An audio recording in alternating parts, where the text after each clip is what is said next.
What is up, guys? Welcome back to another Arena of Valor Esports video, and today we are once again back with that AIC 2020 coverage. Mad Team going up against Team Flash, 1-1 already on the scoreboard for this best of 3. So this is gonna be the match deciding game here right now, and according to my spy, it will be an absolute clown fiesta. So we should have a lot of fun checking these plays out and also roasting the pro players a little bit, hopefully, okay?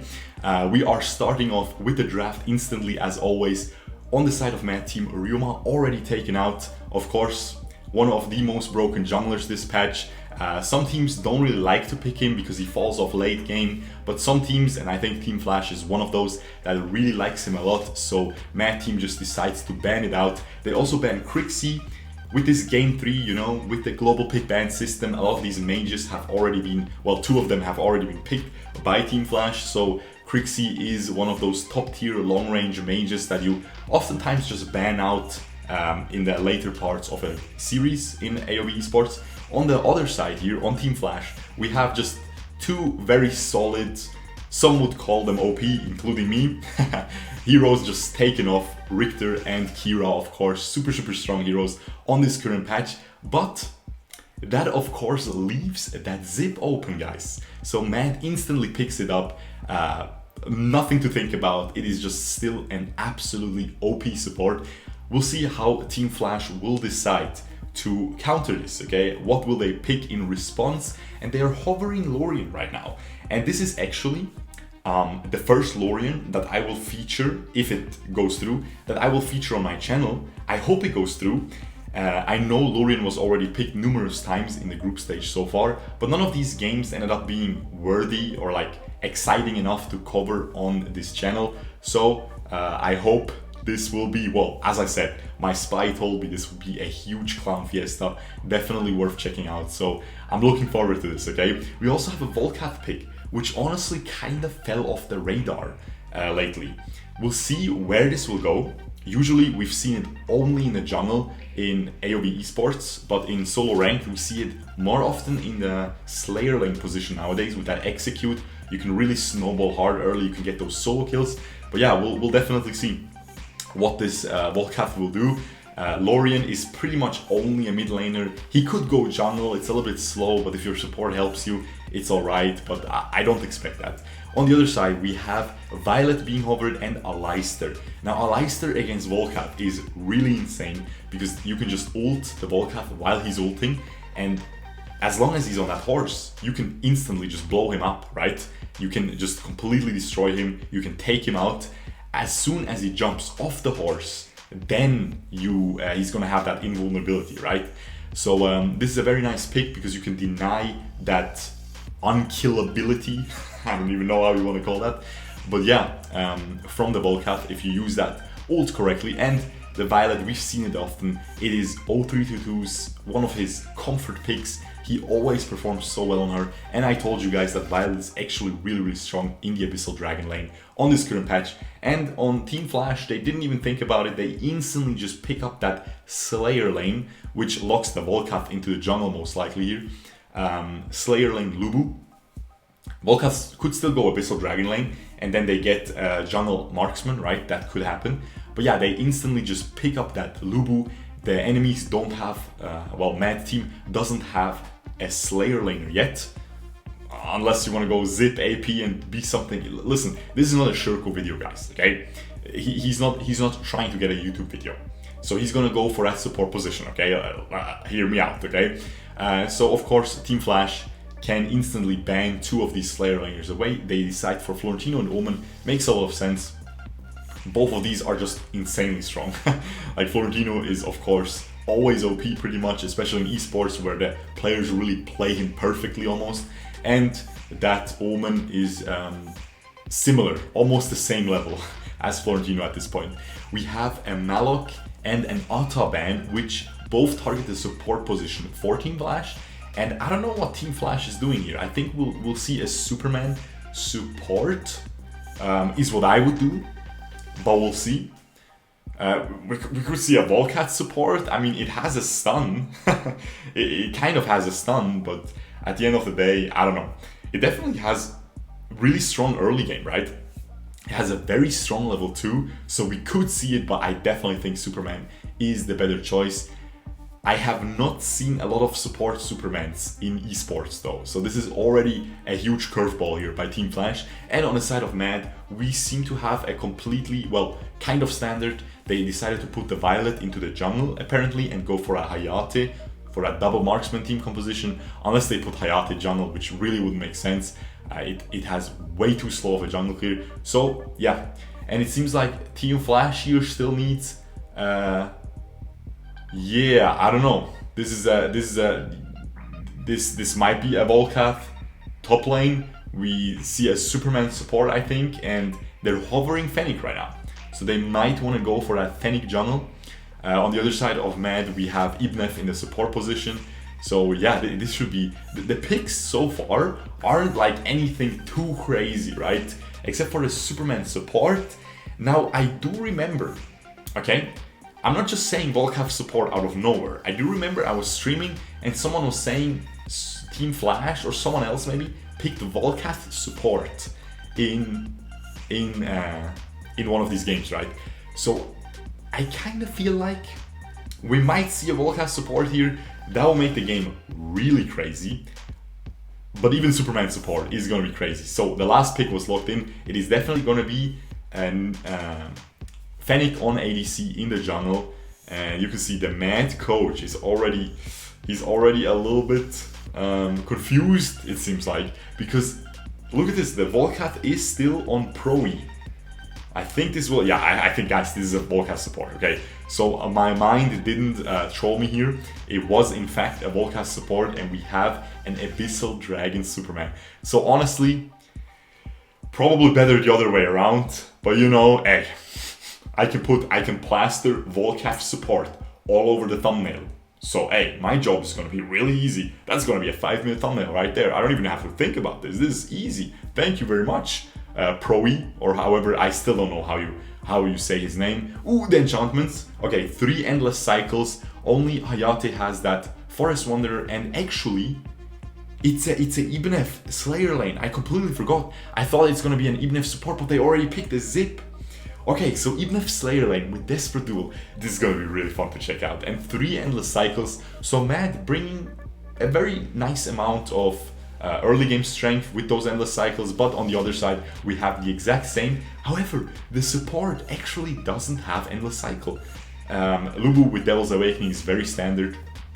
I'm a little bit disappointed by XP here. I would have gone for Holy Sacred Protection. I think it's just absolutely OP on this Lorien. It makes him so tanky early on. You really become completely OP with that hero as soon as you have that Sacred Protection. The enemies proc it on you and you just heal even more. Your passive, the life steal it gives you, it's crazy.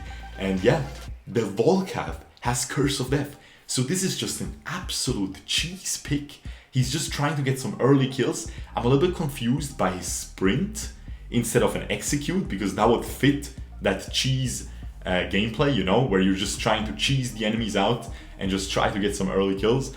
But yeah, I don't know what this Volkath will do late game. It can kind of act like a Richter support, you know, you can compare it a little bit to that, but still, this should be really crazy. I'm also wondering how this Superman will perform. Dime is of course one of Team Flash's new players, I would say. They used to play with Koi, they used to play, I don't even remember who was their Abyssal Dragon lane. But yeah, it wasn't Dime, okay? Maybe he renamed. Let me just know in the comments below. Let's see what he can do. Usually we have that only marksman player nowadays on these teams, where most of these Abyssal Dragon laners really shine on marksman, and then when you put them on something else, it is mostly a Malok, something easy, you know? Only really 0322 has that famous Yena where he really just plays super well. Some people, like Summer, I believe, he has that Richter he plays a lot. I think he's an Abyssal Dragon laner from Thailand. I think he's on Buriram, maybe still, not 100% sure though. But man, Superman on an Abyssal Dragon laner, that is not an easy hero, guys, okay? So far, the game is pretty standard. Both teams just farming, both teams just going through the motions, just farming their second jungle rotation already. And yeah, we'll see what they will be able to do here. Team Flash is already positioning around the bot lane a little bit. However, 0322 and Phanta already clearing out the wave very, very easily there. Ooh, we have the Fennec skin, the new Fennec skin. It's the new little astronaut Fennec. I'm actually looking forward to it. I don't like, I like the animations and stuff, but look at the model, it looks a little bit weird, no? But the animations are super cool. The abilities are all super cool. But look at the model, it looks a little bit weird. Maybe they'll improve it. Like, I feel like there's some shine missing on his little helmet. And the Superman is already going crazy, is not able to push the Hayate in, but the Aleister was already way too overextended, and they are able to pick up that first blood, and I think it went to Lorien, yes, so XB is already going to be able to snowball nicely here. They instantly turn onto this tower, and they will get it. So this is a huge play coming out. They try to engage onto this Volkath, but I don't think it matters, yeah. He's just way too tanky. I don't even know what Arcana he's running. They don't show us the Arcana, unfortunately. But he is going for the full AD support item. So might have some tank Arcana in there, who knows. But he definitely seems a little bit tankier than when you usually play against a full AD Volkath in the Slayer lane. And you just, well, he blows you up, but you blow him up as well if he does not manage to ult in time. But yeah, we have a lot of Arctic Orbs still remaining. So that is going to be a pretty crazy team fight very soon here, I would assume. We also have that Lorien with Flicker, by the way, guys. People keep telling me, Shurko, please go sprint on Lorien. Listen, guys, you guys are losers. Don't try to give tips to the gaming genius. You know who's the vice gaming genius? It's XB right there. Okay, look at his little talent there. It is Flicker. Just saying. You ult on top of yourself, or you ult, you dash in if they're already dodging it, and then you just flicker on top of them. You can make so many crazy plays if you have that flicker. It is very similar to the flash. You can reposition that ult, and it is super juicy. A lot of people don't expect it. It's much more unexpectable than that S1, just repositioning it with that second S1. A lot of people expect that by now. So Yuzon is getting ganked here a little bit, but they just want to get that tower. They don't care about Yuzon. However, he is able to clear out the wave very comfortably there with his ultimate. His team also followed up to help him there. And yeah, Yuzon going, I think he will go full tank here. Maybe we'll see a Spear of Longinus. I tried to make Ibanef AD a little bit work. Never really worked. I hope he will show me a cool build here that I will be able to showcase in a video. But yeah, Mantle of Ra, I always went for that as well. And then just full tank. I think he will go for a Rock Shield as well. He has that increased healing enchantment for sure as well. That also gives him increased shielding, if you didn't know. So he should be just unkillable. He has that Flicker as well, which you can use to just S1 Flicker to just... It looks really buggy, but it really takes the enemies off by surprise. And Dime is already proving me wrong here, you know, well, not really proving me wrong, but I was doubting his Superman abilities at the start because, as I said, Abyssal Dragon Laners, listen guys, if you play Kefani and Laville all day, what can you do? You can auto attack, my guys, okay? You can't do anything else. But this man is proving us that he is probably playing Superman all day instead of these heroes, because these heroes you don't need to practice, because at the end of the day you're just mashing that down auto attack button, okay? And he's able to get a solo kill on 0322 nonetheless. One of the, I always say it, man, I think 0322 is definitely among the top 5 players in AOV worldwide, like just in game sense, like everything, every single, like he's just insane, and he's insane for the past 1.5 years. He's definitely a legend, and you get a solo kill onto him on a Hayate with Purify? That's pretty crazy. That's really good. Well played. Now we have Volkath just running in. It is still a support Volkath. He is able to push them in with his ultimate, pushes the Aleister into his team. The Zip is not able to get away, and they just keep chasing. They just keep chasing. Look at Fennec going super deep as well there with his S2, and they are able to survive, and they will instantly turn onto the Slayer here. 5k gold advantage already 8 minutes into the game, guys. This is insane. Now, as I said, we were promised the Clown Fiesta, so expect a fat oh no. and possibly a counter. Oh no no no no no no, and then possibly another. Look at the top of his head, you know. Hey, we can see a lot of these. I don't know what's gonna happen. Clown Fiestas, you know. Usually, when I get the keyword Clown Fiesta, it's not really a comeback, okay? So I don't know who will win this. It's gonna be crazy though. It's gonna be absolutely insane. And we have that Berifs coming through by that Lorien already, because the enemy has a lot of healing with that Ibnef. He is going instantly for the heal reduction, which makes a lot of sense. And I love this Volkath build. He's going for a Death Sickle instantly. Why does he do that, guys? Because the Death Sickle is always, oh my god, very beautiful Superman push, but 0-3-2 is able to outplay it. But I don't think he will be able to outplay this Volkath. He is not able to. Beautiful laser there by Superman as well in the end. And meanwhile, while we're watching that fight, Team Flash just turned it completely on the head this game, in the middle there as well, just going for that 3v3 fight, and they just blow them out completely, killing even more members there. I think 3 kills in total, 1 endless cycle was used. Superman goes deep, gets ulted, but he has the Arctic Orb. Very nice play. He instantly forces them away from the mini wave, and they already secure that tier 3 tower, man. Beautiful finish there. He finishes that Violet there with his S1 when he already had the AoE around it. It does so much damage. Like Lorien, guys, it's really insane. It's such an insane hero. It just does so much damage when you send that S2. The ball that has the S2 around it procced already. If you send that deep, like you would think, man, this is not really a burst mage, it's like a DPS tanky guy with a lot of CC, right? But you sent that in, they just burn down for 1/3 of their health in like 1 second. It's crazy. So that was an easy finish there. This Hayate build, same as mine so far. He goes for the Yoga's Edge for that move speed. I'm telling you guys, it is amazing. Check out my Hayate build video, the newest Hayate video I uploaded. It is a super clean build, and I think you will go for a normal crit build here because the enemies don't really have that double mage threat. But if he was playing against a Kira, I think he would easily go for a Uriel's brand. And now just take a look at these gold numbers right now. 9.2k gold on this Fennec. He is stacked. He is completely cracked out. He also has enough gold very soon to purchase that Blade of Eternity, and he's still holding on to that Arctic Orb, so he will just be able to roll deep into a team fight, bait every ability, use Arctic Orb, and it frees up the slot. While he's Arctic Orb, he just presses on the hotkey to buy the Blade of Eternity, and it is just GG. This was a little bit too ambitious there, man. I don't know, I saw that wouldn't hit, but he tries there with that Lorien ult, and again, they're just trying to zone them away. Look, Team Flash is just zoning them away while the Fennec is soloing Darkslayer. And they secure another one.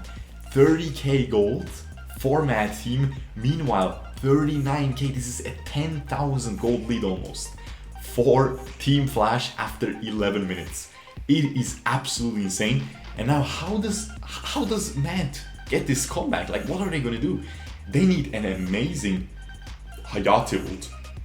Like, it has to hit like 4 people for the full duration, and he's already poked out. And now look at the Ibnef though. He's surviving. He pushes the. Okay, never mind. The Lorien can always pretty much jump out, man. He has that free out of jail card, but because of Yuzon's effort there, because he placed a really nice ult, he cleared the minion wave. He used that rock shield as well. You saw it right there. Like he had so much health. He went second item rock shield. I'll make a video about that. That is going to be a lot of fun. And now he's just going to go for Aegis. That's what I did as well. You just want to go cooldown reduction. You just want to be tanky on this guy. Like Ibnef, you can go for that Spear of Longinus because you rain those little seeds. Okay, demonetized.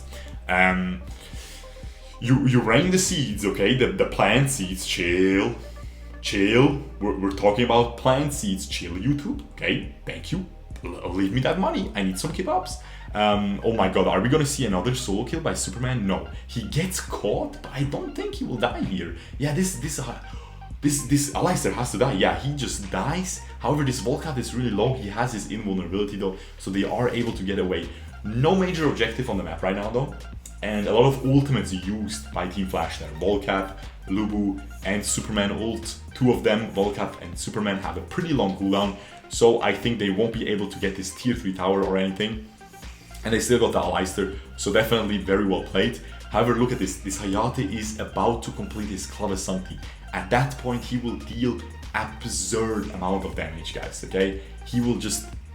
If he hits a good ult, I think that's the only chance. And honestly, if I would trust anyone to do it, it is Mad0322. But look at Ibnev, he doesn't die. He dies right at the end. Superman is struggling a little bit against this Hayate, but goes deep now. And now this Volkath is caught out, has his ultimate, uses it right at the end.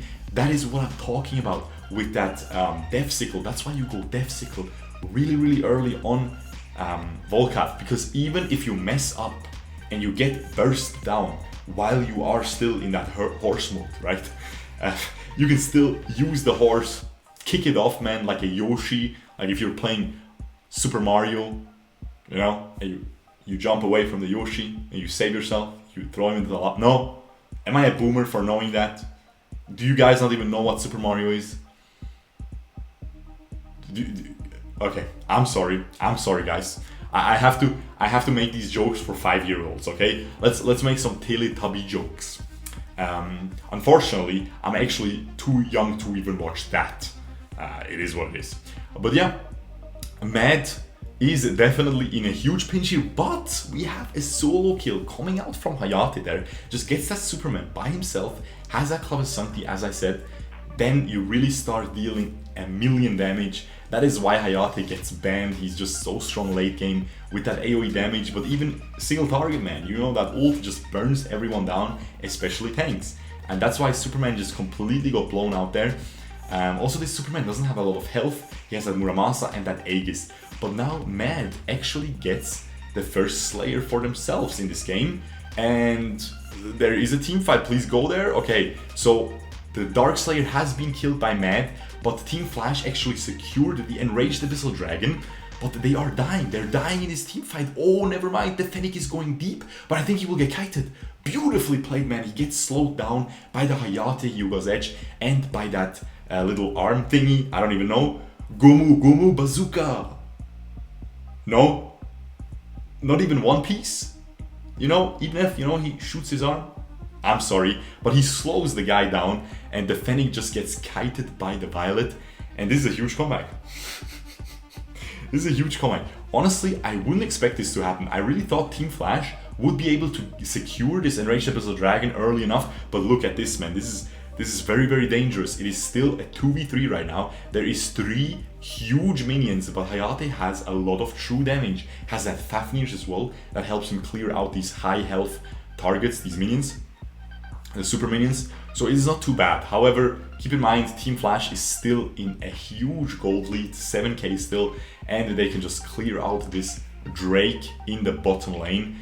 They also have that Enraged Abyssal Dragon buff. So honestly, they're still in an amazing place. Look at Lorian's build. I like it. He's going for the Frost Guard. He wants to be very tanky. He wants to go very deep. This is what we usually see. As soon as, if you guys remember, back all the way in 2017, 2018, when Tulan first came out, everybody in esports went for a very tanky build because you could truly play Tulan like a full-in brawler because it was a tank meta. And now Lorian is like a upgraded version of that Tulan gameplay style in the past, right? Because you can really go deep, and it is sometimes better to do that than to just be just to have an Hekate or something to just deal a million damage, which of course he's missing here. And it seems like he just sold his, yeah, he's gonna go for Hekate, I think, right now, because he just sold his the sword component of the Blade of Eternity. He was first going for that, but I guess he feels like he doesn't have enough damage, so he wants to just get some poke as well. This is gonna be a huge fight. Oh my god, the Lorian ult completely whiffed. He got stunned right before he could go in, and this is a huge Ibnef ult. It stuns the Fennec, and he just can't do anything in his team fight. Meanwhile, his teammates are just burning down, and he just tries to go deep to end the game, but he needed one more auto attack. The Superman will revive, gets one more auto attack. This is a 1 health. This is quite literally a pixel of health left on that core, and everybody is dead except for the Volkath support on the enemy team. By the way, Volkath support, he actually sold his attack damage support item and bought the defensive one, okay, the health support item, the yellow one. But yeah, he went back, so they're still chilling there, especially that Aleister. If a single person wants to backdoor this Nexus, it won't be possible because Aleister can just ult them. And is Mad just gonna win this game now? They instantly jump onto the Volkath. He has to clear his wave. He has to clear his wave right here. He's not able to, but the Lorien will very easily be able to. The ult misses once again. Not really too impressed by the Lorien so far, but keep in mind, guys, it is not that easy. Even the gaming genius, and I am the best Lorien in the world, 30% win rate in a Challenge of Valor with Lorien. Every game is a losing MVP. You already know the drill, boys. 40% damage every game. Why do I lose? Why do I lose, guys? I'm gonna mental boom. Anyway, Team Flash, because they were able to push away this Mad roster right now, they get this Slayer, and if they get this Enraged Abyssal Dragon as well, that is a huge mistake by Mad. They tried to end the game. They should have just been happy with that tier 3 tower in the middle lane and just gone to these major objectives. However, they lose both of them, and we have a Dark Blessing on Fennec right now. This is absolutely insane, but look at this. They're just trying to go mid and just trying to backdoor the game. What is this clown fiesta? What is going on? They just completely throw with this. They could have tried to kind of fight, but Mad completely threw the game, man, and they just wrecked everybody. It is an ace. Look how happy Pro is at the bottom. Don't be happy. You played Volkath. Why are you guys happy?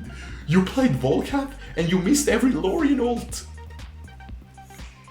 You played Volkath. Okay, honestly, if I would pick Volkath support and win the game, I would honestly be happy as well. That is the dumbest game I have ever seen. Definitely, yeah, who's the MVP? Honestly, it has to be Fennec. He played really well. He only got kited at one team fight, so ADC definitely very nice performance. He farmed, he played the macro perfectly, just like he's supposed to do. And yeah, but honestly, that was, man could have easily won that. They are so sad, but guys, come on, man. I'm the gaming potato and I could end the game there, honestly. I could end this game. Seriously, I could solo end it, seriously. Anyway, let's see who gets the MVP. That was a crazy Clown Fiesta. That's probably my favorite Clown Fiesta so far in this whole tournament. Yeah, Lorien, not really convincing me too much so far. I do think there is a lot more potential in that hero than displayed by XP this game. Usually he plays very, just almost perfectly. He is one of my favorite mid laners in the whole world to watch. He is absolutely crazy good. But man, here, I don't know, man. That wasn't too special, I have to say. That wasn't too special. I think just a full, more AP oriented build here, just to poke this Violet away and stuff. Poke these double marksmen, you know, that Aleister, man. Aleister is such an easy kill for Lorien, man. He's ulting and you just place ult on top of him. What is he gonna do? You better flicker away and then you just follow him with your own flicker or with that secondest one. Now let's check this out, man. This is absolutely insane. These last couple of seconds there as well, they were just the madness. Look at this gold graph as well. Honestly, I'll get demonetized for this gold graph. I'm just saying. YouTube, chill. Guys, we're just having some fun, YouTube. What are you? Are you losers? I know you never saw that in real life. I know YouTube, but neither did my viewers. So honestly, YouTube probably watches these. Let's be real, man. Anyway, let's check it out. Damage dealt. You can see all the marksmen doing the most. Actually, XP pretty impressive damage dealt, and Fennec not too impressive damage dealt. But if you check the tower damage dealt and the Enraged Abyssal Dragon and Slayer damage dealt, Fennec would be all the way up. So this is just what this hero does. Man! Yeah, okay, he had some nice plays. He had that solo kill once, but only once, man. It was definitely a good Superman performance. But, you know, that Fennec really farmed well, but I guess that's pretty easy to do if your team is winning. Anyway, guys, really hope you guys enjoyed this. This was pretty crazy, man. Of course, I will keep doing these daily. So make sure to smash that like button. Smash that jingle bell, okay? because you want to activate that notification bell, not only because it's Christmas soon, but also because you want those videos in your life, and you also want to boost my algorithm. Please guys, please jingle the bell. Jingle bells, peace out boys, hope you guys enjoyed this. I'm gonna stop. Peace.